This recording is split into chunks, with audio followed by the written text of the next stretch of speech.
আসসালামু আলাইকুম। আশা করছি সবাই খুব ভালো আছেন। তরকারির রঙটা যা চমৎকার এসেছে না, তাও আবার কোনো রকম বাটা মশলা ছাড়াই। তো চলুন আজকে আমি দেখিয়ে দিই আপনাদেরকে কচু দিয়ে ইলিশ মাছ আমি কিভাবে রান্না করছি। হলুদ লবণ মাখানো মাছ, এটাকে ভেজে নেব। আর এভাবেই ভাজার পরে আমি মাছটাকে উঠিয়ে নেব, ভাজবো খুব হালকা করে। কচুগুলো কেটে নিয়েছি, লবণ হলুদ দিয়ে এবার আমি মাখিয়ে কচুর বিজলা ভাবটা ফেলে দেব ভালো করে ধুয়ে। চলেন পেঁয়াজটা ভেজে নেই। পেঁয়াজ ভাজা হয়ে গেলে এর মধ্যে আমি একে একে গুঁড়া মশলাগুলো দিয়ে দেব। এখানে আজকে কোনো বাটা মশলা ব্যবহার করব না। গুঁড়া মশলার মধ্যে আমি নিয়েছি যা যা, তা হলো খুবই কমন কিছু গুঁড়া মশলা। সেটা হচ্ছে হলুদের গুঁড়া, মরিচের গুঁড়া, ধনিয়া গুঁড়া, জিরা গুঁড়া আর লবণ। তো সামান্য একটু আমি মাছের মশলাও নিয়েছি, প্যাকেট মশলা যেটা, সবগুলো দিয়ে দিলাম। ভালো করে কষিয়ে নিচ্ছি, অনেকক্ষণ ধরে কষিয়ে নেব। তার কারণে আমার তরকারির স্বাদ ও গন্ধ দুটোই ভালো হবে। কষানো হয়ে গেলে এর মধ্যে আমি কচুটা দিয়ে দেব, যেটা আমি হলুদ লবণ দিয়ে ধুয়ে নিয়েছি।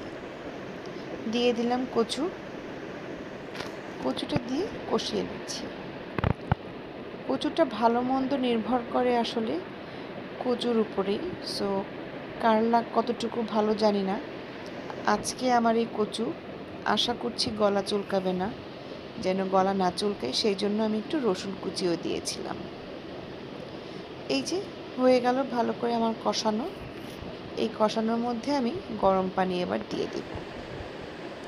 গরম পানিটা দিলে আমার তরকারিটা একটু তাড়াতাড়ি রান্না হবে, যার কারণে আমি গরম পানি দিয়ে দিচ্ছি। কি সুন্দর রঙটা লাগছে তাই না বলুন? এই যে কথার ভাজি আমার তরকারিটা ফুটে উঠেছে। এবার আমি ইলিশ মাছের টুকরাগুলো দিয়ে দিচ্ছি